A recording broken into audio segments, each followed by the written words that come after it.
श्री राम समर्थ। जुलाई 22। गुरु हमें अंतिम सुख के दर्शन कराते हैं। एक छोटा लड़का एक कुएं के पास खड़ा था। उसकी कोई चीज कुएं में गिरी हुई थी और उसे निकालने के लिए वह कह रहा था, मैं कुएं में कूदता हूँ। यह देखकर एक मनुष्य जो वहां खड़ा था उससे बोला, ऐसा मत कर, कुएं में कूदा तो डूब जाएगा। फिर भी वह मान नहीं रहा था। इतने में उसका बाप वहां आया। उसने भी उसे खूब समझाया, मना किया, लेकिन फिर भी उसने नहीं माना।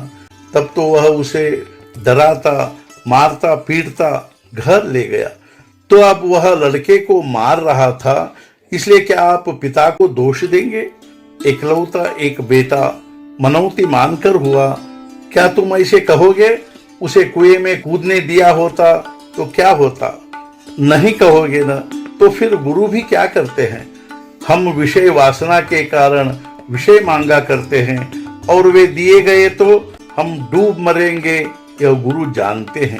इसलिए वे हमें उनसे बचाने के लिए दो चार अच्छी बातें कहते हैं। हम उनकी बातों को नहीं सुनते हैं तो वे हमें डर भी दिखाते हैं।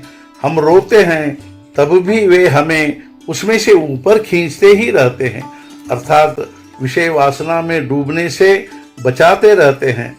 हम तो बड़े और पढ़े लिखे हैं, उस लड़के के समान अनजान नहीं, बालिग नहीं हैं, तब भी हमारी इच्छा होती है कि हम विषय में कूद पड़े। गुरु कहते हैं शादी मत कर। तो हमारी शादी कब होगी ऐसा पूछते हैं, उनके पीछे पड़ते हैं और अंत में हम ऐसा तक कहते हैं कि गुरु जी कुछ समझते ही नहीं। हम ऐसा मानते हैं कि जो अभी दिखाई देता है वही सच्चा सुख है, किंतु गुरु को अंतिम सुख क्या है यह मालूम होता है। अतः गुरु हमें जो सुख अभी दिखाई देता है उससे परावृत किया करते हैं। अतः लाभदायक यही है कि हम गुरु के वचनों पर विश्वास रखकर उनकी आज्ञा के अनुसार व्यवहार करें और उन्होंने जो साधन बताए वही करते रहे, तब हमें अंतिम सुख का लाभ होगा। गुरु आज्ञा करते हैं यानी क्या करते हैं? वे जहां हमारा मन उलझा होता है वहां से हमें निकालने का प्रयत्न करते हैं। भगवान भक्त के संकट दूर करते हैं, यानी उसके गृहस्थी के संकट नहीं दूर करते। वे तो बड़ी आसानी से दूर किए जा सकते हैं।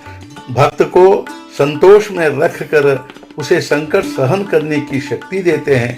भक्त का वे सदा स्मरण रखते हैं और ऐसे भक्त ही संत पद तक पहुंचते हैं।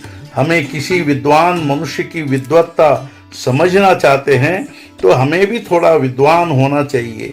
वैसे संत को पहचानने के लिए संतों में जो गुण विद्यमान होते हैं उनमें से कुछ तो हमें भी होने चाहिए। संतों का मुख्य गुण यह है कि वे निरंतर भक्ति की भावना में रत होते हैं। सत्पुरुषों के बाह्य रूप में अनेक प्रकार हो सकते हैं।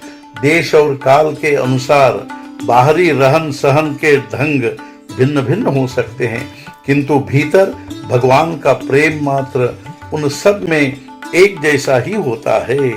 आज का मुख्य विचार, गृहस्थी में डूबे लोग विषय प्राप्ति के लिए कोशिश करते हैं, लेकिन विषय मांगने पर भी जो नहीं देता और उससे परावृत करता है वह संत है। सद्गुरुनाथ महाराज की जय। जय जय रघुवीर समर्थ।